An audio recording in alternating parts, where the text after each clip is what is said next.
سب سے پہلے تو میں آپ تمام جو دوست اور خاص طور پہ نوجوان رائٹرز، اسکالرز، انٹیلیجنشیا سامنے اس ہال میں تشریف لائے ہیں، سب کو ویلکم کہتا ہوں. اور اس کے ساتھ ہی ڈاکٹر اشتیاق احمد صاحب، ہمارے لیے بہت خوشی اور آنر کی بات ہے کہ آج حیدرآباد میں جو کہ ویسے بھی سیاسی تحرک اور فکری مکالموں کے اور ادبی اعتبار سے بڑا ہی ایک وائبرنٹ سندھ کا اور پاکستان کا شہر ہے، اس میں آپ تشریف لائے ہیں، ہم آپ کو ویلکم کہتے ہیں. اور یہ جو سارے دوست آپ سامنے دیکھ رہے ہیں، یہ صرف سننے نہیں آئے، مجھے اندازہ ہے کہ ان کے ذہنوں میں بہت سوالات ہیں اور ہم کوشش کریں گے کہ صرف ہماری گفتگو یہاں سے نہ ہو بلکہ ان کو پورا موقع دیا جائے تاکہ وہ براہ راست آپ سے سوال کریں، آپ سے مکالمہ کریں، آپ کو جاننے چاہیں باتیں. اور ایک مجھے امید ہے کہ آج کی نشست ایک بہت ہی ایک تھاٹ پروکنگ ڈائیلاگ اور ڈسکورس لے کر ہمارے سامنے آئے گی.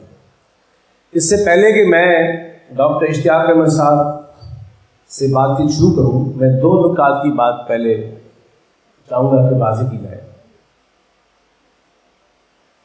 ہسٹری ظاہر ہے کہ وہ کوئی نیچرل سائنسز کا سبجیکٹ نہیں ہے کہ جس کے بارے میں جو فارمولیشنز یا پوزیشنز یا اوپینینز یا انٹرپریٹیشنز میکانکی ہو، میکینیکل ہو یا یونیورسل ہو. ہر مکاتب فکر، مفادات اور نقطۂ نظر کے لوگ تاریخ کو اپنے اپنے زاویے سے دیکھنے کی، پرکھنے کی کوشش کرتے ہیں. لیکن اکیڈمیا اور اسکالرس کا کام یہ ہوتا ہے کہ وہ آبجیکٹیوٹی کے ساتھ، تحقیق کے ساتھ ان موضوعات پر مختلف آلٹرنیٹو پہلو سامنے لائیں تاکہ عوام کو، لوگوں کو، سماج کو ان موضوعات کے بارے میں اپنے نقطۂ نظر کی تشکیل میں معروضیت کی بنیاد پر ان کی وہ معاونت ہو. ایک بات ہوئی تو ڈاکٹر اشتیاق احمد صاحب جو ہمارے ساتھ موجود ہیں، آپ سب جانتے ہیں کہ ساؤتھ ایشیا اور ہندوستان، برٹش انڈیا، پارٹیشن اور پاکستان، ان موضوعات پر ان کے ایک خاص اپنے نقطۂ نظر ہیں، ان کی اپنی تحقیق ہے، اسکالرشپ ہے، اور وہ نہ صرف پاکستان میں بلکہ دنیا جہان میں مانے جاتے ہیں اس اعتبار سے. تو میں آپ سب دوستوں کو بعد میں جب ہم اس کو اوپن کریں گے تو آپ سے گزارش کروں گا کہ کوشش یہ ہو کہ مناظرے کا ماحول نہ بنے، ایک انٹلیکچوئل اور ایک اکیڈیمک ڈسکورس اور ڈسکشن کی صورتحال بنے تاکہ ہم سب اس سے حاصل کر کے ہی واپس جائیں.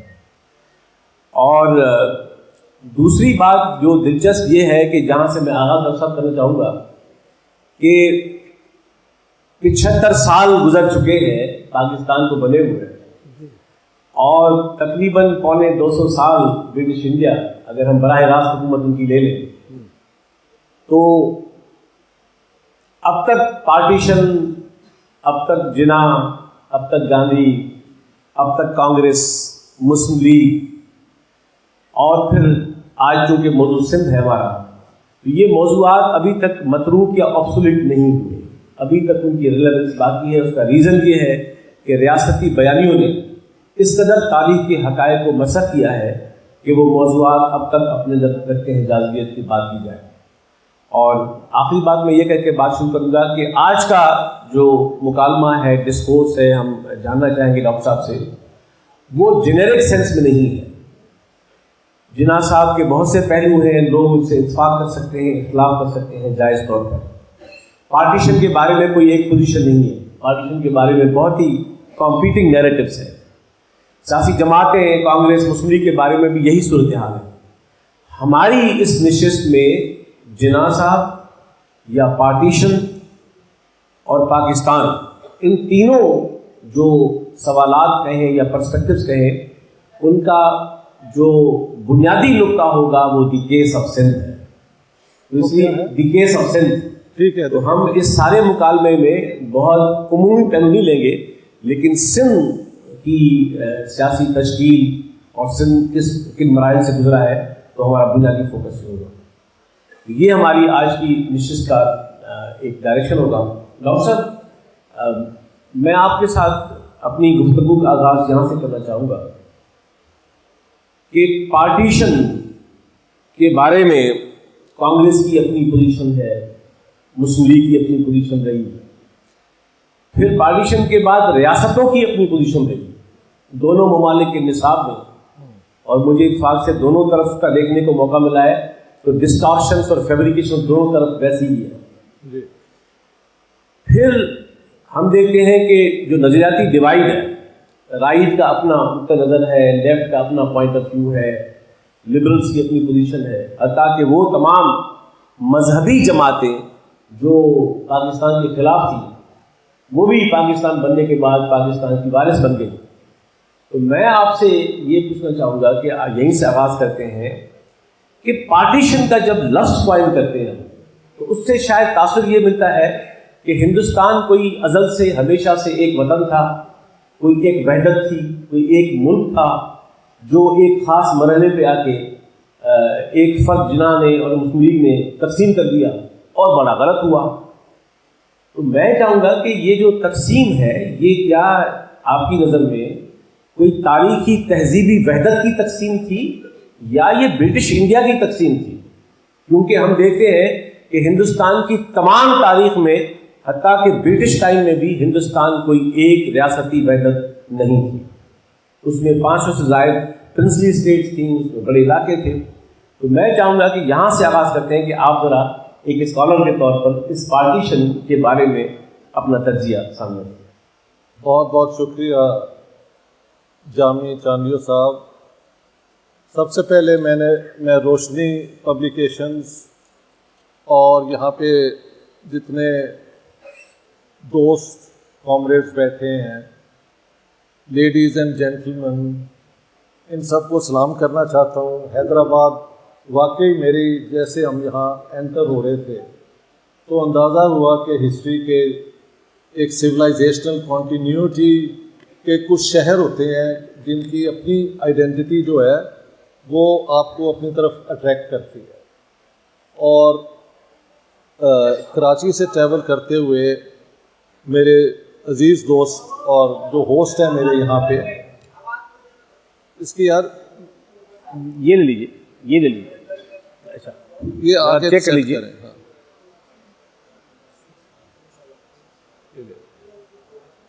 آپ ٹھیک ہے؟ ہاں چلو مہربانی. تو رستے میں آتے ہوئے ہم امبیسڈر مصطفیٰ کمال قاضی صاحب جو جنہوں نے یہ ممکن کیا میرا یہ سندھ کا دورہ, میں سیکھتا رہا اور سندھ کے اپنے کلچر کی اپنی ایک آئیڈینٹی کے متعلق آج کی گفتگو میں میری بہت مدد ہوئی ہے. کیونکہ جو میں نے ریسرچ کی ہے اس کے اندر شاید جو آج کا آپ لوگوں کا بڑا سوال ہے اس میں میرے آپ سے سوال زیادہ ہے اور شاید جواب میرے پاس کم ہے. کیونکہ سندھ کے ایک خاص پولیٹیکل ہسٹری ہے اور پارٹیشن میں اس کے اوپر زیادہ لکھا ہی نہیں گیا.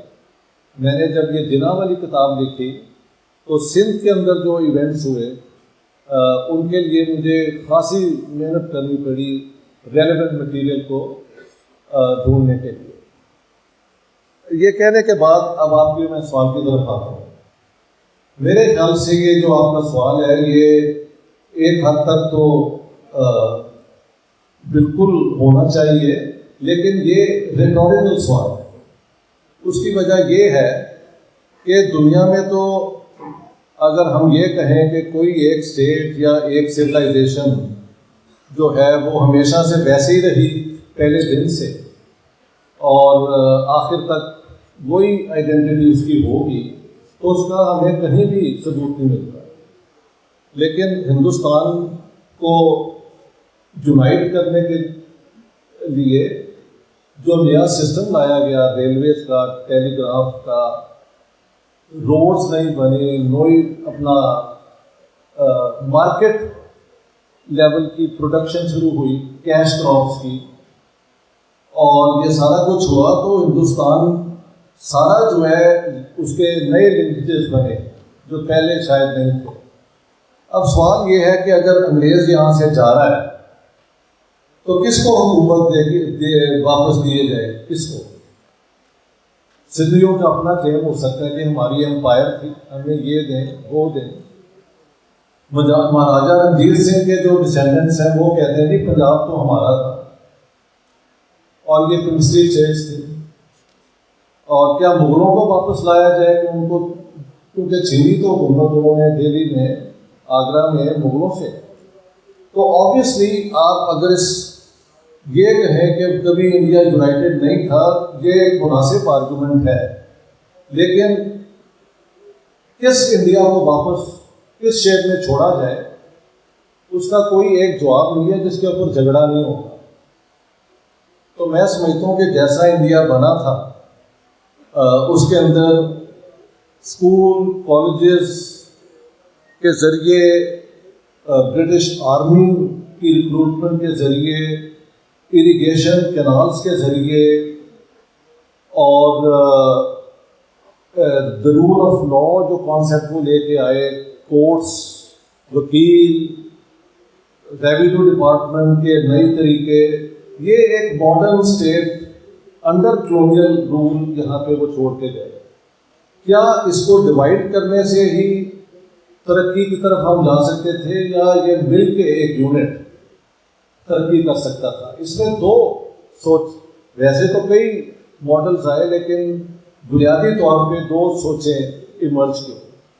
ایک تھی انڈین نیشنل کانگریس کی, جنہوں نے یہ آرگیو کیا کہ جتنے بھی ہندوستانی ہیں ان کا مذہب, ان کی ایتھنیسٹی, ان کی زبان, ان کی کاسٹ, ان سب چیزوں کے باوجود وہ سارے ٹیریٹوریل بیس پہ انڈینز ہیں, دے آر انڈین سٹیزنس. یہ ایک نئی سوچ تھی کہ اگر ایک دھرتی پہ کچھ لوگ رہتے ہیں تو ان کے اگر ایکول رائٹس کر دیے جائیں تو وہ ایک ماڈرن نیشن ہوتی ہے. اسے کہا جاتا ہے دا سیوک اور the French model of nationalism, جو individual rights, inclusive democracy, as well as plurality of cultural values کو ایکسیپٹ کرتی ہے. آپ کہہ سکتے ہیں یہ ایک سیکولر ماڈل بھی ہے اسٹیٹ کا, جو ایک آلٹرنیٹیو انڈین نیشنل کانگریس نے پیش کیا. اس کے برعکس مسلم لیگ کا جو کانسیپٹ تھا وہ یہ تھا کہ مسلمان جو ہیں وہ بحیثیت ایک مذہبی گروہ کے, وہ ایک اپنی طرح کی ایک نیشن ہے, اپنی مذہب کی وجہ سے, اپنے کلچر کی وجہ سے. ابھی آتے وقت میں نے 1943 میں جو جی ایم سید کا وہ ریزولوشن ہے نا پاکستان کی سپورٹ میں, وہ دوبارہ ہم نے پڑھا ہے دیکھنے کے لیے کہ کیا یہ آرگومنٹ, اور 1940 میں جو جناح صاحب کی اسپیچ ہے 22 مارچ 1940 کو, اس کے بعد لاہور ریزولوشن آیا, پہلے جناح صاحب کی پریزیڈینشل اسپیچ ہے. تو G M Syed is driving all the arguments from the 1942 22 March speech of Muhammad Ali Jinnah, اور محمد علی جناح ان ریٹرن نے ساری آرگومنٹس چودھری رحمت علی کی آرگومنٹ جو تھی نا کہ پاکستان کیوں بننا چاہیے وہاں سے لی. تو یہ آرگومنٹ کے مطابق مسلمان جو ہیں وہ کبھی ہندوؤں کے ساتھ مل کے ایک ملک میں نہیں رہ سکتے, ان کا مذہب ایک دوسرے سے ٹکراتا ہے, جو ایک قوم کے ہیرو ہیں وہ دوسروں کے دشمن ہیں, اینڈ وائس ورسا. یہ ایک جگہ بیٹھ کے کھا بھی نہیں سکتے, یعنی کہ ہر موقع پہ ان کا کلیش ہے. تو اس لیے ہندوستان کو توڑا جائے اور مسلمانوں کے لیے ایک الگ ملک بنایا جائے, وہ صرف مسلمانوں کے لیے ایک نیشن اسٹیٹ بننی چاہیے. تو یہ دو ماڈل جو ہیں, ان کو اگر آپ ہسٹری میں پیچھے جائیں تو دونوں جگہ یہ نہیں ملتے. آف کورس آپ کی والی بات کہ کیا انڈیا کبھی کوئی ایک نیشن تھی جو کہ ہمیشہ یونائٹڈ تھی جس طرح کہ انگریزوں نے بنائی؟ Of course the answer is no. لیکن کیا یہاں پہ کوئی مسلمانوں نے 700 سال میں ایک ایسی اسٹیٹ بنائی جو صرف مسلمانوں کے لیے تھی؟ The answer has to be no. مسلمان رولر بھی جب یہاں آئے تو انہوں نے وہی طرز حکومت کو قائم رکھا جو اس سے پہلے تھی، that the ruler is the protector of all communities. یہ ہندو راج میں بھی یہی تھا، اور جب مسلمان آئے تب بھی یہی ماڈل لے کے چلے. جن رولرز نے اس ماڈل سے ڈیویٹ کیا وہاں پہ ہمیشہ پروٹیسٹ ہوئے، انقلاب ہوئے، اور ریاست میں خراب بغاوتیں ہوئی. اورنگزیب کے دور میں یہ کئی جگہ پہ ہوئی، سکھوں نے کی، مراٹھوں نے کی، اور اس طرح کی دوسری کمیونٹیز میں بھی ہوئی. تو میں یہ سمجھتا ہوں کہ ان دو ماڈلز کا ہسٹوریکل ریکارڈ کہیں بھی نہیں ملتا. یہ ماڈرن دور کی دو کانسیپٹس آف نیشنلزم ہے. ایک نیشنلزم جو ہر انسان کو انکلوڈ کرتی ہے ایک نیشن میں ود ایکول رائٹس. دیکھیں اگر ہم کہیں گے نا کہ Congress upper caste Hindu dominated party تھی تو may be that's correct in terms of leadership, لیکن جو وہ ماڈل لے کے آئے one man one vote, one woman one vote, یہ بالکل ایک نئی سوچ تھی فرام کلاسیکل ہندو جو مانوسمتری کی لاز. تو اس طرح میں سمجھتا ہوں. تو ڈاکٹر صاحب یہ میں آپ سے مائک لوں، یہ مائک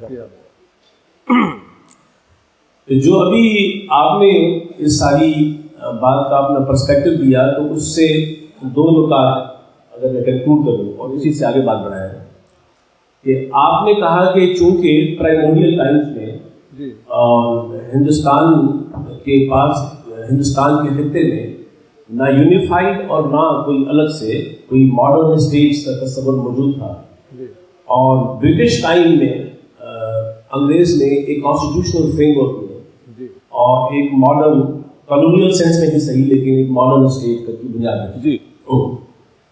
تو آپ کا یہ کہنا ہوگا کہ یہ اسٹارٹنگ پوائنٹ ہو سکتی تھی فیوچر کے لیے. دوسری بات آپ نے یہ کہی کہ Congress came up with the cosmopolitan concept of the modern states, اور وہ سیکولر بھی پروکلیم جماعت تھی کہ اب ہندوستان اکھنڈ بھارت ہے، اور ہندوستان چونکہ اکھنڈ بھارت ہے، ایک یونیفائڈ ایک ٹیریٹری ہے، ایک وطن ہے، ملک ہے، تو اب اس ملک میں جو برٹش انڈیا ہے اس میں رہنے والے تمام لوگ ریگارڈلیس آف ریلیجن وہ ایک قوم بھی ہے، یہ کانگریس کی پوزیشن ہے، اور وہ برابر کے شہری بھی ہوں گے اس ریاست میں.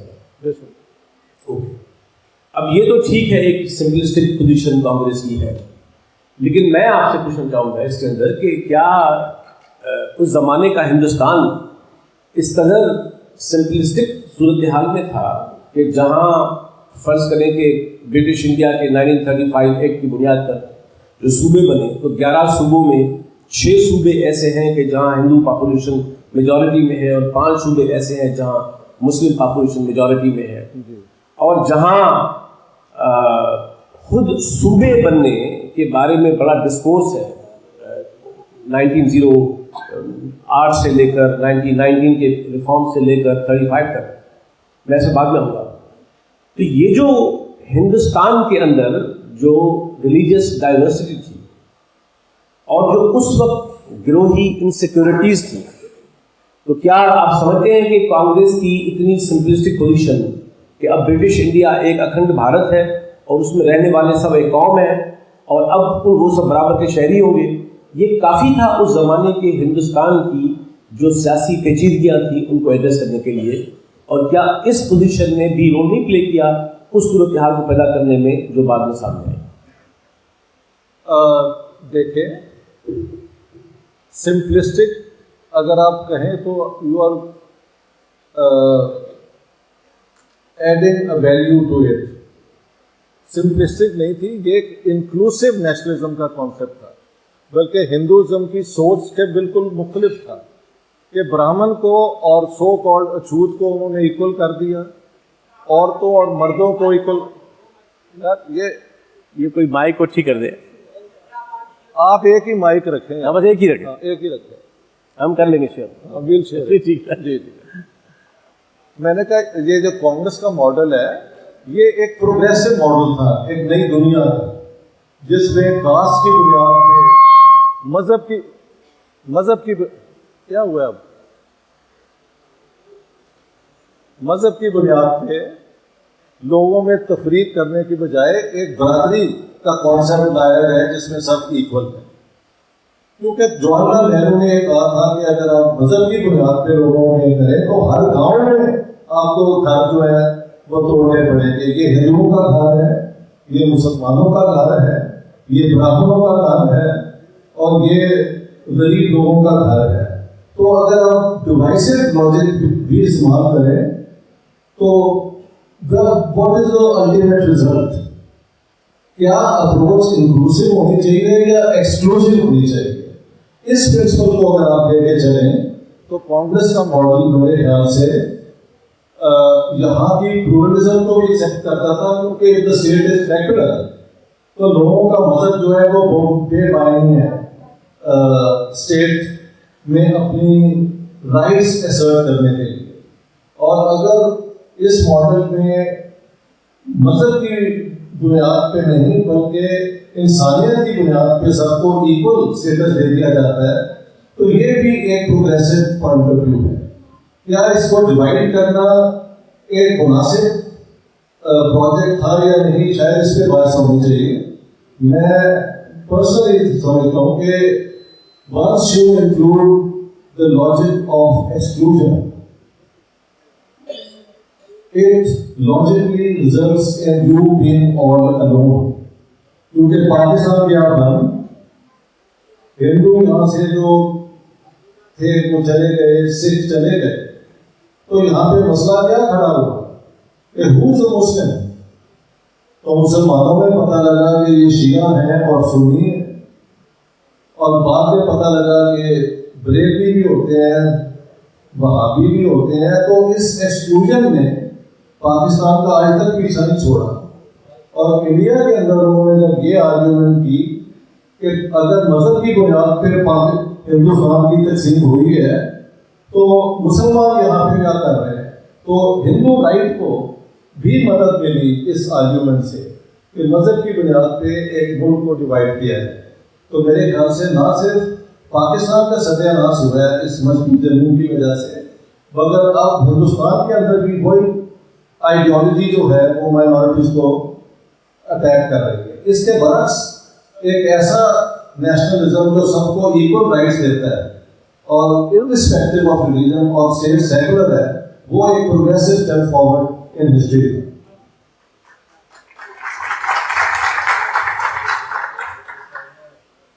ڈاکٹر صاحب, یہ جو آپ کا سارا آرگیومنٹ ہے اس کو آگے بڑھاتے ہوئے کہ میں پھر اگر اپنی پہلی بات کو ریفر کر کے آگے بڑھوں کہ میں سمپلسٹک اس معاملے میں کہہ رہا ہوں, میں ایک اور مثال دوں.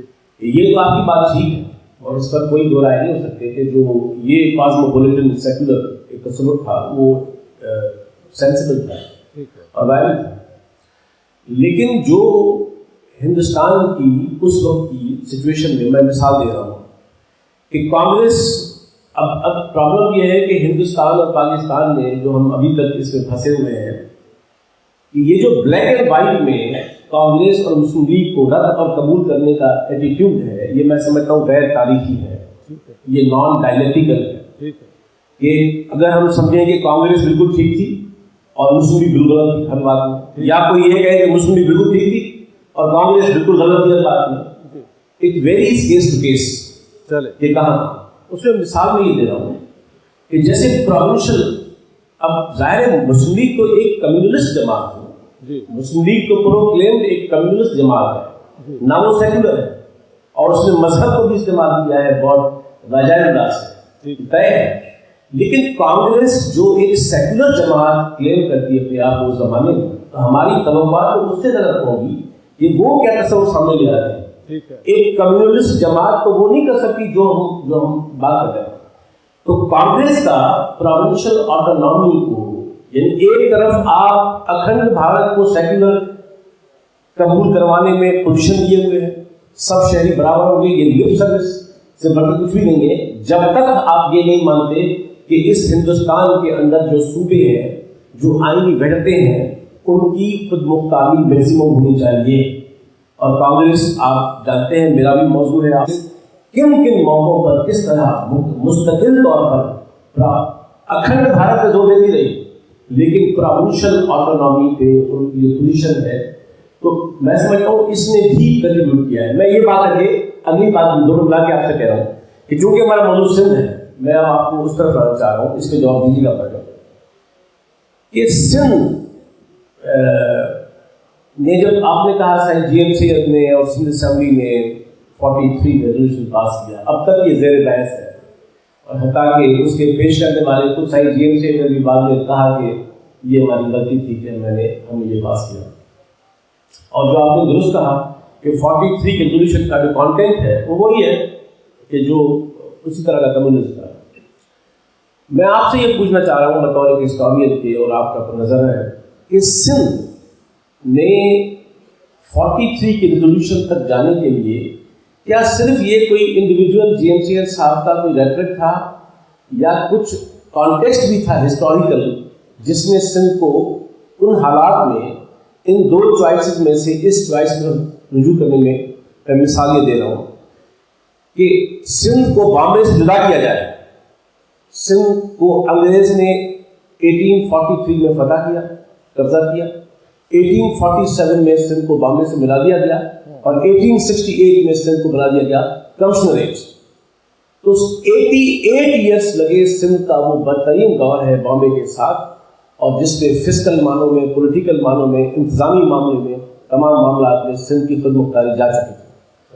اب سندھ واپس ایک خود مختار وطن کے طور پہ بحال تو ہونا ممکن نہیں تھا برٹش اسکیم میں. تو یہ ڈیمانڈ تھی کہ اب انگریزوں کی جو 1908-9 سے اور 1990 ریفارم سے اطلاع رکھا کہ اب ان کو صوبوں کی حیثیت میں بحال کیا جائے.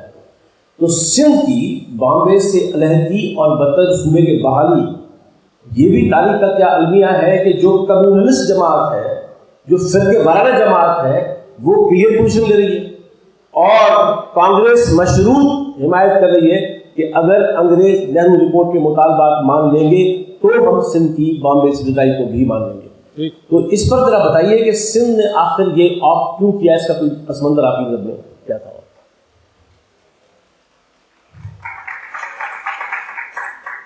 دیکھیں، آپ نے کیونکہ خود ہی میری مدد کر دی ہے 1928 کی موتی لال نہرو رپورٹ پہ، میرے خیال پہ اس پہ جو الزام لگے ہیں وہ بالکل انجسٹیفائڈ ہے. کیونکہ میری جنابی کتاب میں نہرو رپورٹ پہ میں نے پولیٹیکل تھیوری کے اعتبار سے، فیڈرلزم کے اصول کے اعتبار سے، اور general as a political scientist کے اعتبار سے اس کی ایک ایک کلاس کو دیکھا ہے. نہرو رپورٹ کے مطابق سب سے پہلے یہ بھی بالکل پاکستان میں غلط بتایا جاتا ہے کہ اس میں مسلمانوں کی پارٹیسپیشن نہیں تھی. اس میں جو 10 نام ہیں جنہوں نے اس رپورٹ کو سائن کیا، اس میں سے 4 نام مسلمانوں کے ہیں: مولانا ابوالکلام آزاد، ڈاکٹر مختار احمد انصاری، سید علی امام، اور مولوی عبدالقادر قصوری جو ہمارے فارن منسٹر خورشید قصوری کے دادا ہیں. تو یہ نہرو رپورٹ جو ہے، اس کے اوپر سارے ہندوستان کی جماعتوں کو، 3 کمیونسٹ پارٹیوں کو، پارسیوں کی 2 پارٹیز ہوتی تھیں ان کو بلایا گیا، مسلم لیگ کے ہر فیکشن کو بلایا گیا. Congress was the host. Brahmin پارٹیوں کو بلایا گیا، اینٹی براہمن پارٹیوں کو بلایا گیا. کوئی ایسی پارٹی نہیں تھی جس کو اس رپورٹ کے تیار کرنے میں موقع نہیں دیا گیا کہ وہ اپنا موقف پیش کر سکے. لیکن جناح صاحب نے اس کو بائیکاٹ کیا اور اس میں حصہ نہیں لیا. آلدو اگر وہ وہاں پہ ہوتے تو میرا اپنا یہ یقین ہے کہ یہ ہسٹری کا جو ٹرم بعد میں لیا گیا ہے یہ ہوتا ہی نہیں، کیونکہ ان کی بات کا وزن جو ہے وہ لوگ ماننے کو تیار تھے اگر وہ کوآپریشن کے موڈ میں آتے. اگر آپ بوائک آؤٹ کر دیتے ہیں تو جامی چندیو صاحب، میں بھی جانتا ہوں اور آپ بھی جانتے ہیں کہ پالیٹکس میں کوئی وائڈ نہیں ہوتا، وائڈ بھرا جاتا ہے if you are not there. ایک تو یہ بات ہے. نہرو رپورٹ کی کیا بیسک آرگومنٹس تھے؟ India will be a federation with a strong centre. 39 items انہوں نے سینٹر کو دی تھی اور 67 آئٹمز انہوں نے پروونسز کو دی تھی. تو میرے خیال سے ایفیکٹو سینٹرل گورنمنٹ کے بغیر دنیا میں ماڈرن دور میں کوئی ملک نہیں چل سکتا. اس کی ایک ریٹوریکل جواب بھی میں آپ کو دے دوں. جناح صاحب نے جب پاکستان بنایا اور مسلم لیگ کا موقف ہمیشہ یہ تھا کہ پروونسز کے پاس زیادہ پاور ہونی چاہیے اور سینٹر کے پاس تو صرف ڈیفینس اور فارن افیئرس. تو مسلم لیگ نے 1000 گنا زیادہ ایک سینٹرلائز پاکستانی اسٹیٹ بنائی اور جس کا سب سے زیادہ نقصان سندھ کو ہوا. تو ایک آرگیومنٹ استعمال کرنا اور ایک سب پرنسپل پوزیشن لینے میں بڑا فرق ہے. مسلم لیگ کا کمال یہ ہے کہ جو آرگومنٹس انہوں نے استعمال کی ملک کو توڑنے کے لیے، بعد میں جب ان کو چانس ملا تو ان سب آرگومنٹس کے یہ خلاف تھے. کیا پاکستان میں فیڈریشن ابھی بھی انڈیا کی فیڈریشن کے ساتھ کمپیئر کرتی ہے؟ آپ بتا سکتے ہیں مجھے؟ تو لیٹس آسک دا ہاؤس کہ کن لوگوں نے فیڈرلزم کو پریکٹس کیا اور آج تک کرتے آ رہے ہیں اور الیکشن ہو رہا ہے. ہاں جی. تو اب ہم آتے ہیں سندھ کے ایشو میں. اس میں بھی نہرو رپورٹ کے اندر ہے کہ ہندو مہاسبھا کے جو یہاں پہ ڈیلیگیٹ ہیں وہ کہہ رہے ہیں کہ سندھ کو الگ نہ کریں کیونکہ یہ مسلمان میجورٹی پروونس بنے گا. لیکن نہرو رپورٹ کہہ رہی ہے کہ یہ کوئی آرگیومنٹ نہیں ہے. سندھ ہے ہی مسلم میجورٹی اور اس کو الگ ایک پروونس بنانے کی بالکل آپ فائنینشیل اسٹڈی کریں اور as soon as that study is done and be done ہم اس کو ایکسیپٹ کرتے ہیں کہ سندھ کو پروونشل اٹانومی مل جائے. سو نہرو رپورٹ میں سندھ کی separation from Bombay is already accepted in principle. بعد میں جو یہاں کی سیاست ہے وہ میں نے آج گفتگو شروع ہونے سے پہلے خود ہی بتا دیا ہے. اس کی ڈیٹیلس آپ مجھ سے بہت بہتر جانتے ہیں. جو اب مطلب یہ کاؤنٹر آرگیومنٹ بھی ہے کہ خان بہادر اللہ بخش سمرو جو ہے وہ ہمیشہ لیڈر تھے اس موومنٹ کے. مسلم کانفرنس انہوں نے کال کی 27 اپریل 1940 کو دہلی میں، جہاں پہ سارے مسلمانوں کی جماعتوں کو بلایا گیا اور اخباروں میں خبر یہ ہے کہ لاہور میں جتنے ڈیلیگیشن تھے ان سے 4 گنا زیادہ ڈیلیگیٹس جو ہیں وہ اپریل میں آئے. اور اللہ بخش سمرو جو ہیں ان کی اسپیچ میں نے جناح والی کتاب میں کوٹ کی ہے کہ ہم ہندو ہوں مسلمان ہوں کچھ بھی ہوں ہم سب اس دھرتی کے رہنے والے ہیں اور ہم اس ہندوستان کی تقسیم کے خلاف ہیں. اس کے علاوہ میں یہ کہنا چاہتا ہوں کہ یہاں پہ انگریزوں نے ڈیوائڈ اینڈ رول پالیسی کو سیکنڈ ورلڈ وار کے بعد، میری اگر آپ جناح کی کتاب پڑھ لیں تو میں نے شو کیا ہے کہ جہاں کانگریس کی غلطیوں میں سے ایک بڑی غلطی یہ ہے کہ انہوں نے کہا انٹلیکچولی پولیٹیکلی یہ بات سمجھ آتی ہے لیکن شاید اس زمانے کی سیاست میں یہ غلط فیصلہ تھا کہ سیکنڈ ورلڈ وار شروع ہو گئی تھی اور انگریزوں نے ہندوستان کو اس جنگ میں انوالو کر دیا تھا کیونکہ یہ ان کی کالونی تھی.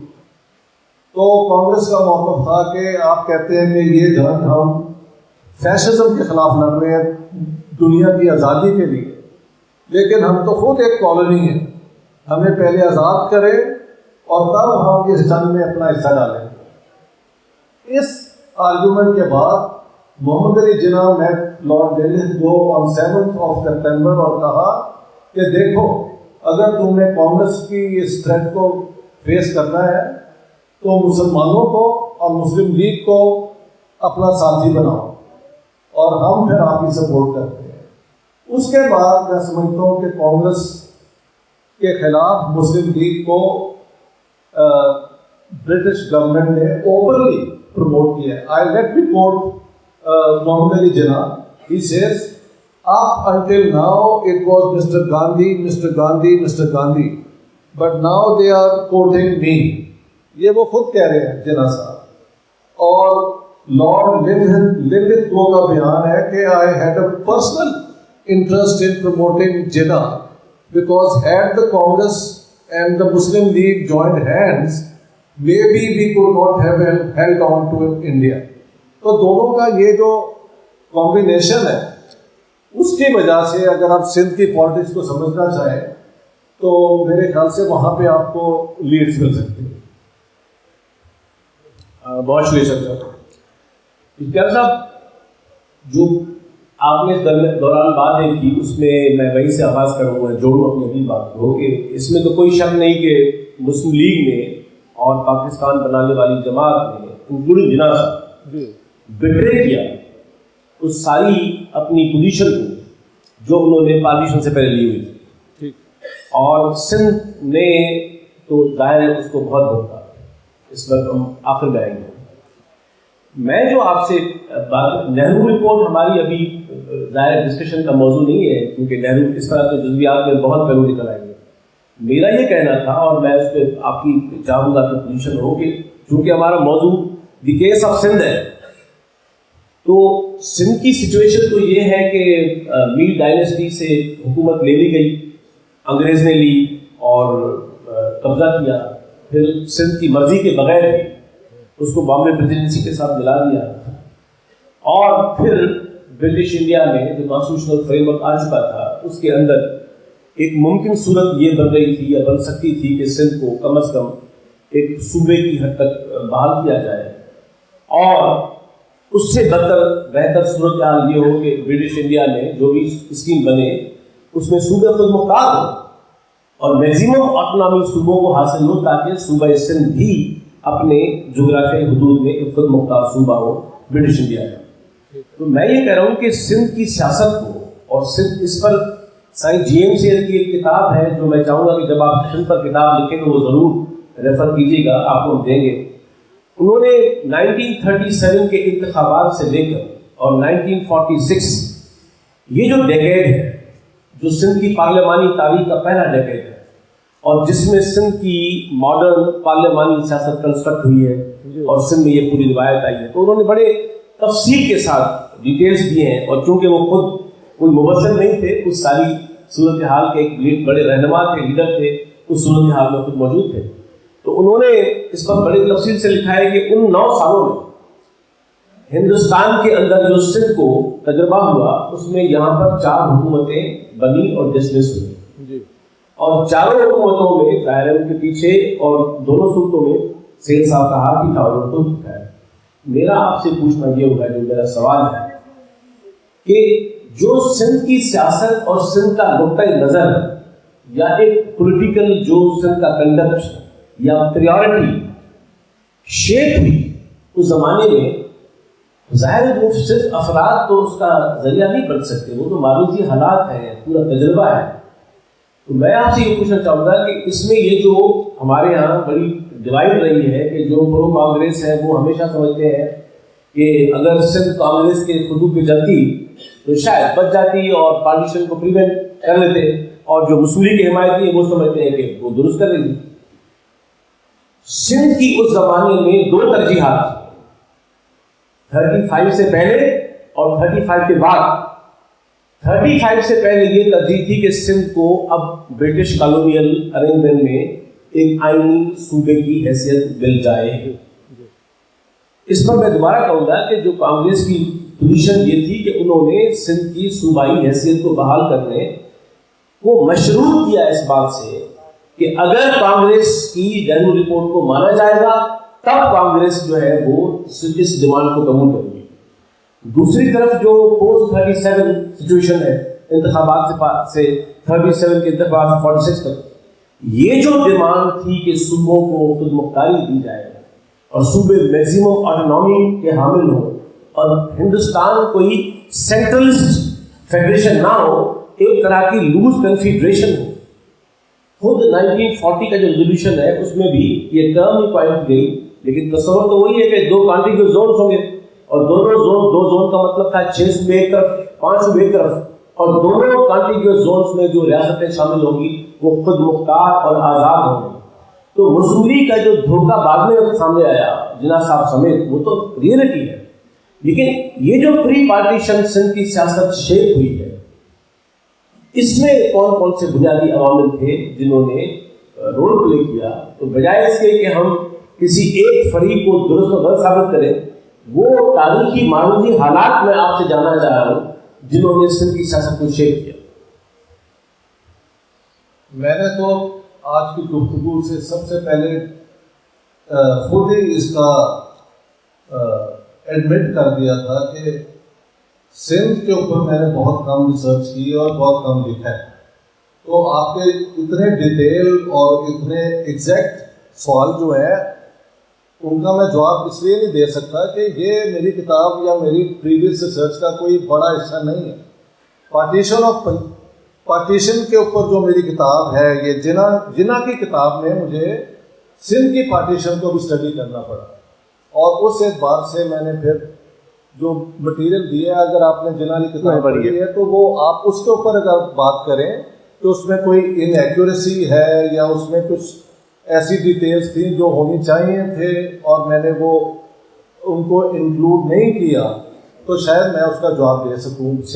سندھ کی اپنی سیاست کی کیا ڈائنامکس اس دور میں ہو رہی تھی، میری نئی کتاب کا موضوع تو بن سکتے ہیں، لیکن میں نے ابھی تک وہ ریسرچ نہیں کی جس میں سے آپ مجھ سے سوال کر رہے ہیں۔ لیکن ایک بات اور بھی ہے، میں پھر بھی انسسٹ کروں گا کہ میرا یہ موقف نہیں ہے کہ everything Congress did was right and everything Muslim League did was wrong.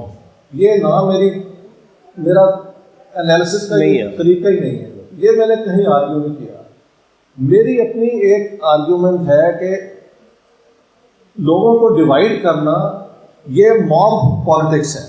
میں یہاں آپ بھی 2 منٹ میں آپ کا جھگڑا کرا سکتا ہوں اگر میں چاہوں، ہاں جی، لیکن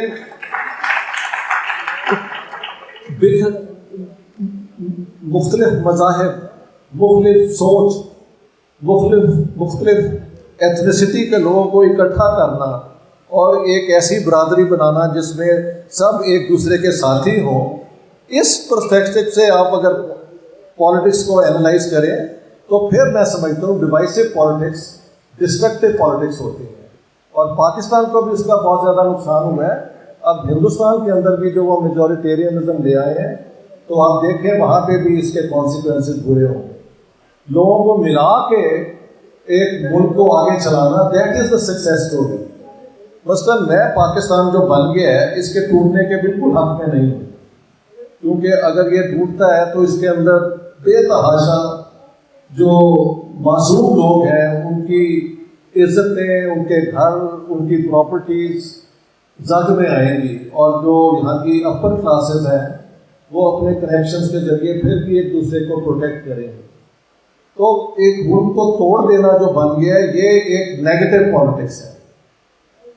پازیٹیو پالیٹکس ہے کہ کوشش کی جائے کہ سب مل کے رہیں، لیکن اگر آپ کی پولیٹیکل سسٹم ہی ایسا ہو کہ وہ اس یونٹی کو قائم نہیں رکھ سکتا تو کوئی اسٹیٹ بھی دنیا میں قائم نہیں رہ سکتی۔ ہندوستان پھر بھی ایک، اگر آپ بائی کمپیریزن دیکھیں، انہوں نے ایک پارلیمنٹری ڈیموکریسی، ہمیشہ الیکشن ہوتے ہیں، جو جیتتا ہے وہ حکومت پر آتا ہے، جو ہارتا ہے وہ اپوزیشن میں بیٹھتا ہے جب تک کہ اسے دوبارہ لوگ الیکٹ نہ کریں۔ ہم نے جہاں پہ ہم کہتے ہیں 96% مسلمان ہیں، ہم نے الیکشن بھی ایسے کبھی نہیں کروایا کہ دوسری سائڈ اس کو ایکسیپٹ کر لے اور جو حکومت ہے وہ اس کو رسپانسبلی یوز کرے اپنی اتھارٹی کو۔ تو یہ جھگڑے تو ان کے ہوتے رہے، اور یہ میں سمجھتا ہوں ایک سائیکی بن چکی ہے ہمارے لوگوں کی کہ دوسری ورسٹ کیس ایگزامپل دوسروں کا دینا اور بیسٹ کیس ایگزامپل اپنا دینا۔ So I don't blame just Congress اور مسلم لیگ، بٹ آئی سے کہ یہ چوائسیز تھیں ایک آبجیکٹو سچویشن میں، جو فیصلے کیے گئے یہ ان کے کانسیکوینسز یہ ہیں اور یہ نہیں۔ اب ہم پارٹیشن کے بعد میں چاہوں گا کہ آئے اور ان سوالات پر آئیں، لیکن پارٹیشن سے پہلے میں ایک آپ سے ضرور لینا چاہوں گا کہ چونکہ اسٹوڈنٹس ہیں اور یہ سب لوگ آپ سے سننے اور اس بات کو مزید جاننے کے لیے آئے ہیں. ڈاکٹر صاحب میرا یہ کہنا ہے کہ جو ہمارا موضوع ہے کہ Jinnah partition the case of Sindh. Sir بات یہ ہے میں ایک بات ہے کہ آپ جنا پہ تو آپ سوال کر میں اسی پہ آ رہا ہوں. میرا یہ کہنا ہے، میں اسی کو جوڑ رہا ہوں. کہنا یہ ہو، میرا سوال یہ ہے کہ پارٹیشن سے پہلے کا برٹش کالونیل ایک ہندوستان، اور خاص طور پہ 1919 کے بعد جب یہ کانسٹیٹیوشنل ریفارم تیز ہوئے ہیں اور یہ ساری سیاست آئی ہے، تو اگر آپ اس زمانے میں اس زمانے کی سندھ کو، اس زمانے کی سندھ کی سیاست کو، یا سندھ کی بطور وحدت اب صوبہ تو نہیں تھا لیکن سندھ ایک، اس کے سامنے یہ تاریخ کا کیا المیہ ہے کہ اب میں اس پہ جناح صاحب کو ہی لے آ رہا ہوں، کیا المیہ ہے کہ اس کے سامنے دو چوائسیز ہیں.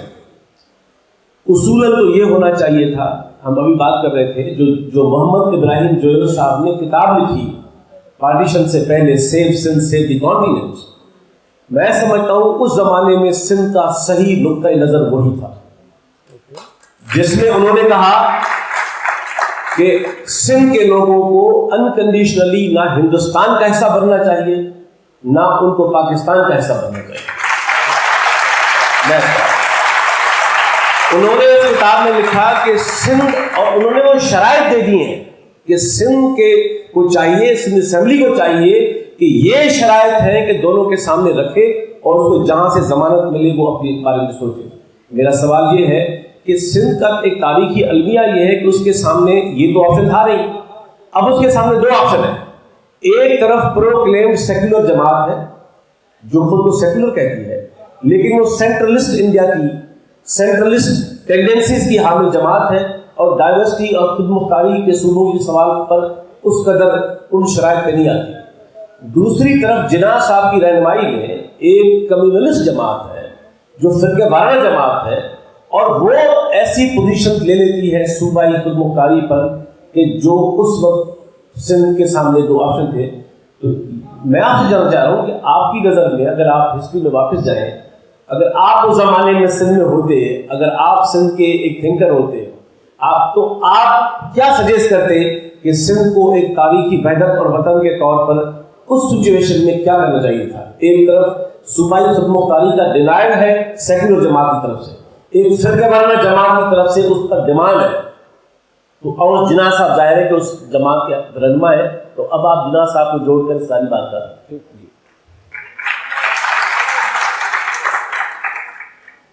سندھ کو اس کی الگ ایک حیثیت کے طور پہ آزاد کر دیا جائے. اگر میں ہوتا تو میں اس کا سپورٹر ہوتا. ویری گڈ،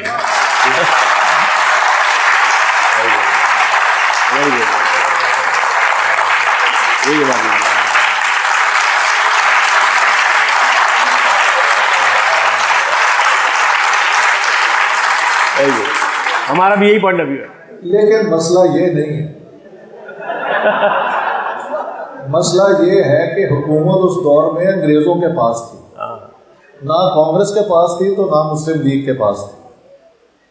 تو یہ فیصلہ انگریز ہی کر سکتے تھے کہ سندھ کو آزاد کرنا ہے یا نہیں کرنا.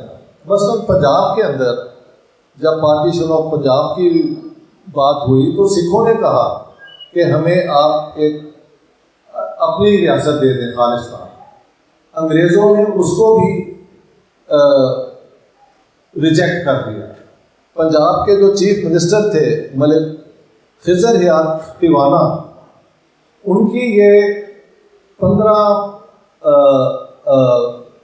مئی 1947 کو ان کی ملاقات ہوئی لارڈ ماؤنٹ بیٹن سے، اور انہوں نے کہا کہ آپ کو پنجاب کو ایک تھرڈ ڈومینین بنا دیں. تو میرا کہنے کا مطلب یہ ہے کہ یہ آئیڈیاز اور جگہ پہ بھی تھے، لیکن پاکستان کو جس لیے بنایا گیا وہ برٹش ملٹری کا اپنا پروجیکٹ ہے، اور وہ پروجیکٹ یہ تھا کہ ہندوستان کی اس طرح تقسیم کی جائے کہ ایک ایسا ملک بنے جس کو ہم سوویت یونین اور سوشلزم کو روکنے کے لیے ایک فرنٹ لائن اسٹیٹ بنا سکیں. اس میں نہ سندھ کی رائٹس کا خیال کیا گیا، اس میں نہ پنجاب کا جو خضر حیات ٹمانہ کا ایک خواب تھا کہ پنجاب یونائٹڈ رہے، ڈیوائڈ نہ ہو اور ایک ڈومینین بن جائے، نہ اس کی بات مانی گئی، نہ سکھوں کی ڈیمانڈ جو تھی کہ ہمیں الگ ایک خالصتان دیا جائے، ان کی بات مانی جائے۔ تو اگر آپ کسی کو بلیم کرنا چاہتے ہیں نا کس نے کس کے خواب توڑے، تو نہ کانگریس نہ مسلم لیگ اس میں اس طرح انوالوڈ ہے جتنی کہ برٹش ملٹری کی اپنی پلاننگ ہے کہ سب کانٹیننٹ کو ہم اس طرح ڈیوائڈ کریں کہ ایک فرنٹ لائن اسٹیٹ بنے جس کو ہم استعمال کریں سوویت یونین اور سوشلزم کے خلاف۔ اور وہ میں نے وہ سارا ایویڈنس اپنی کتاب میں دے دیا ہے اور کوئی کھڑا ہو کے اب سے چیلنج نہیں کر سکتا۔ تو سر agreeing with you, the thing is وہ کیا انگریزی کی کہاوت ہے beggars can't be choosers، ہم کیا کر سکتے ہیں؟ اشتیاق صاحب اب آتے ہیں پارٹیشن کی طرف، اور اس میں جناح صاحب دوبارہ ظاہر ہے کہ ایک سال ہی ہے لیکن پارٹیشن کے بعد کی صورتحال اس میں کوئی شک نہیں ہے، اور یہ سندھ میں تو اور پورے ملک کے پروگریسو لوگوں میں اسٹیبلشڈ پوزیشن ہے اور ایک امپیریکل ایک ایویڈنس بھی ہے ساری اس میں کہ وہ مسلم لیگ اور وہ جناح صاحب کا آپ کا فوکس مینلی 40 کے بعد کتاب پر ہے، لیکن جناح صاحب کی جو بھی پوزیشنس رہی ہیں انڈین نیشنلسٹ ہوتے ہوئے، پھر ہندوستان کے اندر مسلمانوں کو مائنورٹی کا سوال سمجھنے کا نیشن تھیوری کا نہیں، پھر وہ راؤنڈ ٹیبل کانفرنس کے بعد آخری کے بعد واپس نہیں آئے اور لندن میں دفتر کھول لیا، پھر 34 اپریل میں واپس آئے، اور پھر وہ ایک نئے جناح صاحب جن کا ذکر آپ نے پورا کیا ہے تفصیل کہ اب وہ ٹو نیشن تھیوری اور کمیونلسٹ ایک پوزیشن لے کے جناح صاحب واپس آئے اور پورا پاکستان بن جاتا ہے۔ تو میں جو بار بار سوال کر رہا تھا کہ سندھ کا تاریخی المیہ یہ ہے کہ سندھ نے پاکستان کو ان مخصوص حالات میں کوئی آئیڈیالوجیکل بنیاد پہ قبول نہیں کیا تھا۔ یہ جی ایم سیل صاحب کی کتاب میں ڈیٹیلز دیے ہوئے ہیں کہ انہوں نے کہا کہ جب میں نے جوائن کی کانگریس تو میں کانگریس کے نظریے سے متفق نہیں تھا یا متاثر نہیں تھا، ہم چاہ رہے تھے کہ ایک آل انڈیا جماعت ہے وہ سندھ کو بھی وہ اہمیت دے کہ جو ہم اس زمانے میں ایکسپیکٹ کر رہے تھے۔ پھر انہوں نے کہا کہ جب وہاں سے نہیں ملا تو ہم گئے مسلم لیگ میں، سیم وہی ہوا ہمارے ساتھ جو کانگریس کر رہی تھی کہ آل انڈیا لیول کی ترجیحات تھی اور پروونس کو نہیں مان رہے تھے۔ میرا سوال یہ ہے کہ پاکستان بننے کے بعد یہ جو کچھ ہمارے سندھ کے ساتھ ہوا ہے، جس میں ہم جناح صاحب کو بھی ذمہ دار، جس میں ہم مسلم لیگ کو بھی ذمہ دار سمجھتے ہیں، اور ان سارے پاور نیکسس رولنگ ایلیٹ کو ذمہ دار سمجھتے ہیں کہ جو ان کی پارٹیشن سے پہلے بنیادی پوزیشنز تھیں مائنورٹی کے بارے میں، سوال کے بارے میں، اب مائنورٹی کی صورتحال تبدیل ہو گئی، اب صوبے مائنورٹی تھے، یا صوبائی خود مختاری کے بارے میں جناح صاحب نے کہا کہ عصبیت ہے، یہ غرض ہے، یا زبان کے سوال پر کہا کہ اب اردو واحد زبان ہو گئی۔ تو یہ جو سارا بٹریل ہے، اب ظاہر ہے یہ کوئی ڈھکی چھپی بات تو نہیں ہے، لیکن میں چاہوں گا کہ چونکہ آپ نے یہ بھی میں بتاؤں کہ ڈاکٹر اشتیاق صاحب نے ابھی یہ شیئر کیا باہر کہ ان کا ارادہ ہے کہ وہ سندھ کی اس پولیٹیکل ہسٹری پر بھی کوئی کتاب لکھیں گے، تو میں اس لیے چاہ رہا ہوں کہ اس پر آپ اپنی بات کریں کہ یہ جو بٹریل ہوا پورے ملک کے لوگوں کے ساتھ ہوا، تمام صوبوں کے ساتھ ہوا، سب سے بڑھ کر ہم سمجھتے ہیں کہ بنگال اور سندھ اور بلوچستان کے ساتھ ہوا، تو اس سارے بٹریل کو آپ پاور کے سینس سے، پاور کے لینس سے کون کون سے قوتوں کا نیکسس تھا جنہوں نے مل کر اس پاکستان کی اس طرح تشکیل کی جس کا ہم آج تک جو ہے وہ پورا کیا۔ دیکھیں جب پاکستان بنا ہے اور پہلی فیڈرل کیبنٹ بنی ہے تو اس کے اندر یونائٹڈ پاکستان کے اندر بنگالیوں کی پاپولیشن تھی 55%، تو جو منسٹری بنی فیڈرل کیبنٹ اس کے اندر صرف ایک بنگالی کو رکھا گیا، فضل الرحمان، جس کی کوئی پولیٹیکل بیک گراؤنڈ نہیں تھی، کوئی اسے جانتا نہیں تھا۔ بڑے بڑے نام تھے جنہوں نے مسلم لیگ کے لیے اور مسلمانوں کے لیے بہت جدوجہد بنگال میں کی تھی۔ سندھ میں سے بھی کوئی اپنا کسی کو کیبنٹ میں نہیں لیا گیا، تو یہاں پہ احتجاج ہوا اور عبدالستار پیرزادہ پھر بعد میں انکلوڈ ہوئے۔ تو پاکستان تو پہلے دن سے ٹو نیشن تھیوری کی بنیاد پہ ہندوستان کی کو توڑ دیا، انہوں نے چھڑوا لیا، اور بعد میں اسی آرگومنٹ کے ذریعے جو یہاں کی کلچرل پلورلزم تھی، اپنے ریجنل کلچرز تھے، زبان کے اعتبار سے، لوگوں کے حقوق کے اعتبار سے، ان کو تابع کر دیا اس ٹو نیشن تھیوری کے، اور کہا کہ اس کے دو ستون ہیں، ایک ہے اسلام، آپ سارے مسلمان ہیں، پروونشلزم جنا says is a bad thing, جس کی بات آپ کہہ رہے ہیں نا، اس وقت پروونسز کے حقوق کی بات کرتے تھے. As soon as Pakistan came into being وہ کہتے ہیں this is provincialism, you are all Muslim join hands. حالانکہ تب بھی 1% غیر مسلمانوں کی تھی، بٹ جنا was addressing only the Muslims of Pakistan. تو یہ تو وہاں سے شروع ہو گیا کہ جو پرومسز نہیں، یہ انہوں نے he was a liar who wanted to win the case against the Congress, اور اس میں انہوں نے ہر وہ آرگومنٹ استعمال کی جو ان کے موقف کو اپوز کرتی تھی. میں اب بھی انسسٹ کرتا ہوں کہ آپ کا یہ کہنا کہ کانگریس چاہتی تھی ایک بہت powerful centre, I think is not fair, کیونکہ جب کانسٹیٹیوشن انڈیا کی بنی تو انہوں نے پروونسز کو سبسٹینشیل پاورز دی ہوئی ہیں، اور آپ یہ دیکھیں کہ اس زمانے میں صرف 9 پروونس ہوتے تھے. بامبے پریزیڈنسی، مدراس پریزیڈنسی، ان کو زبان کی بنیاد پہ انہوں نے ری آرگنائز کیا. پنجاب کے بھی 2-3 بنے، ایک ہریانہ اسپیکنگ، ایک پنجابی اسپیکنگ، اور وہاں پہ ساؤتھ انڈیا میں ملائلم، کانڈا، تامل، تیلگو پروونسز انہوں نے استعمال کیے، کیونکہ لوکل کلچرز اور زبان کا احترام جو ہے وہ انڈین کانسٹیٹیوشن کا حصہ ہے. یہاں پہ آ کے انہوں نے وہ سارے جو آرگومنٹس استعمال کیے تھے پارٹیشن کو جسٹیفائی کرنے کے لیے، بعد میں یہ کہہ کے کہ یہ اینٹی پاکستان لوگ ہیں جو پروونشل اٹانومی کی بات کرتے ہیں، اور مزید اس قسم کی باتیں. تو مسلم لیگ کا سارا کیس جو ہے نا، وہ just to bring about the partition of India, وہ انہوں نے جیت لیا. یہاں کے مسلمانوں کے ساتھ کس قسم کا نظام ہوگا، کس کے پاس کتنی پاور ہوگی، زبان کون سی ہوگی national, he had no vision. میں نے یہی تو آرگیو کیا اپنی کتاب میں کہ وی آر ویسٹنگ ٹائم اگر ہم جناح صاحب کی کوئی ایک ویژن کی تلاش میں نکلتے ہیں. ان کی اتنی ویژنز ہیں جتنے لوگ یاد رکھتے ہیں کہ انہوں نے کیا کہا تھا. انہوں نے ہر گروپ کو، وہ کیا کہتے ہیں پنجابی میں کہتے ہیں پیر سانو پتر دینا ہے. آپ جائیں نا اپنا پرابلم لے کے پیر کے پاس، تو وہ آپ کہتا ہے یہ بھی آپ کو دے دوں گا، تو یہ بھی آپ کو دے دوں گا. تو بعد میں جب جناح صاحب نہ رہے تو یہ جھگڑا ہے نا، کوئی 11 اگست کی اسپیچ کو کوٹ کرتا ہے، کوئی کراچی کے اندر ان کی اسپیچ ہے 7 سپٹمبر 1945 کی الیکشن کیمپین کے شروع میں، جہاں وہ کہتے ہیں the Islam requires every Muslim to read the Quran because commercial law, international law, criminal law, civil law, relations among individuals, relations among men and women are all given in the Quran. تو وہاں پہ ایک complete Islamic state کا model لے کے آتے ہیں، اور وہ بار بار انہوں نے اس کو استعمال کیا.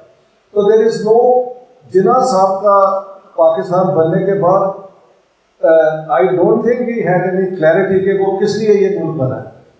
انہوں نے انڈیا کو ڈیوائڈ کروانا تھا، اور اس کے لیے انہوں نے جو آرگومنٹس استعمال کی اس میں انگریزوں نے ان کا ساتھ دیا اور ہندوستان ٹوٹ گیا. ڈاکٹر صاحب اس سوال پر تو خیر اب بہت مکالمہ ہو سکتا ہے، اور میں اس میں بہت کچھ بنیادی اختلاف بھی رکھتا ہوں کہ اتنا سمپلسٹک میں نہیں سمجھتا کہ ہے کہ انگریزوں کا صرف منصوبہ تھا، جناح انسٹرومنٹ تھے، کانگریس کی خود پوزیشن تھی. اسے کرتے نظر یہ ایک بڑی لمبی بحث ہے.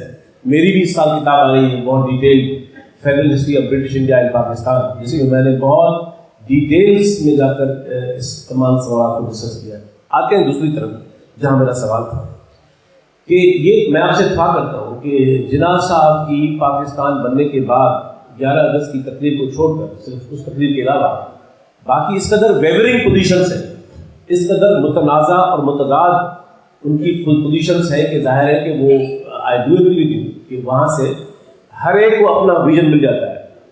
لیکن میں آگے کی بتاتا ہوں کہ جو کچھ بعد میں پاکستان میں ہوا ہے and the case of Sindh کے تناظر میں بھی، کہ ہم دیکھتے ہیں کہ ایک طرف پنجاب کی ملٹری ہے، چونکہ برٹش انڈیا میں مسلم میجورٹی علاقوں میں واحد پنجاب تھا کہ جس کے ہاں انگریز کی فوج تھی، جو انگریز میں بھرتی ہوئے تھے فوج میں، اور جس کا پورا پرو برٹش جو ہے وہ ایک ظاہر رول تھا کہ وہاں سے فوج تھی. وہ پھر ہندوستان سے مجھے اب بھی وہ اسٹڈی یاد ہے، ایک زمانے میں الہ آباد یونیورسٹی میں تھا، تو ڈاکٹر دلیپ اے سوامے، میں جب اس پہ کام کر رہا تھا تو مجھے کتاب بھی انہوں نے میرے پاس ابھی وہ ہے، ویسے بھی ڈیٹا موجود ہے کہ پاکستان کے بنتے وقت جو سول بیوروکریسی آئی وہ 71% بیوروکریسی یو ڈی سی پی کی 3 تحصیلوں سے ہے.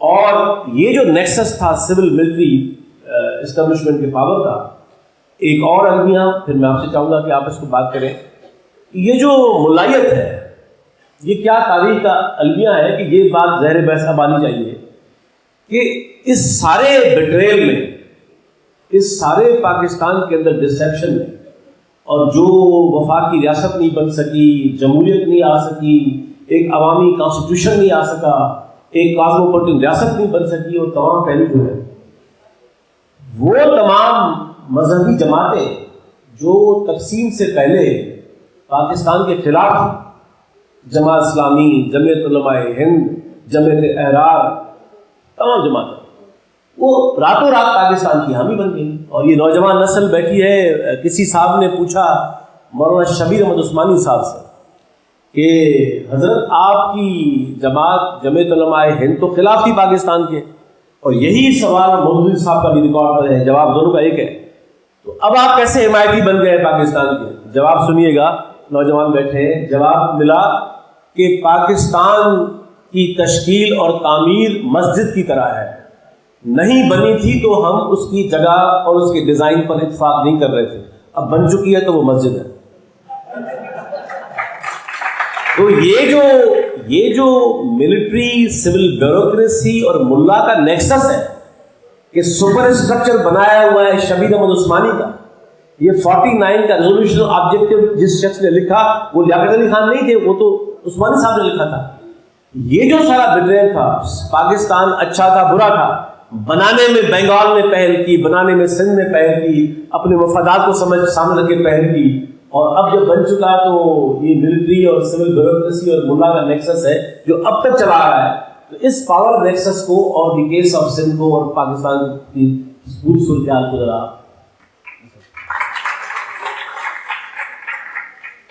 جامی صاحب، آپ پہلے تو کہتے ہیں کہ میں آپ کی ہر بات کو چیلنج کر سکتا ہوں، ساتھ ہی آپ کہتے ہیں میں آپ کی ہر بات سے ایگری نہیں، ایک بات مجھے یہ سمجھ نہیں آتی لیکن بات یہ ہے کہ ہماری ایکچولی میں نے یہ نہیں کہا، ڈس ایگریمنٹ میں نے کہا کہ آپ کی پارٹیشن تھیوری کے بارے میں مجھے تفضیلات ہے، تو اس پہ بھی بات کر کے ضرور کرتے ہیں. آج یہاں پہ پڑھے لکھے لوگ بیٹھے ضرور کرتے ہیں، بالکل. ہاں جی. لیکن آپ کی اس سوال کی طرف یہ بھی غلط ہے کہ سب مسلمان جماعتوں نے پاکستان کو اپوز کیا، یہ بالکل غلط ہے. سب سے پہلے جمعیت علماء ہند کا سارا ہولڈ جو ہے وہ اردو سپیکنگ علاقوں میں ہے، پنجاب میں، اور اس طرف یہ جو علاقہ ہے سندھ کا اور خاص طور پہ پنجاب کا، یہ بریلوی اور پیروں کا مرکز ہے. تو جماعت اسلامی نے اپوز کیا، لیکن جماعت اسلامی 1941 میں شاید مولانا ابوالعلا مودودی اور ان کی فیملی کے اور چند دوست، میاں وہ کیا تھے طفیل، اس کے علاوہ تو جماعت اسلامی کچھ بھی نہیں تھی ان 1940s، اس کا کوئی رول نہیں ہے. البتہ مودودی صاحب ایک جرنلسٹ تھے اور اسلام کے بڑے اسکالر تھے، تو ان کے آرٹیکل چھپتے تھے، but there was no Jamaat Islami جو بعد میں جس نے پاکستان کو کیپچر کیا. یہ تو پاکستان بننے کے بعد یہاں پہ جب لوگ اس کے ساتھ آئے تو جیسے آپ بالکل درست فرما رہے ہیں، انہوں نے اور ملٹری نے یہ مل کے ایک نیکسس بنایا. تو جمعیت علماء ہند کا تو یہاں پہ کوئی اتنا بڑا رول نہیں تھا، اور ان کا ایک دھڑا جو ہے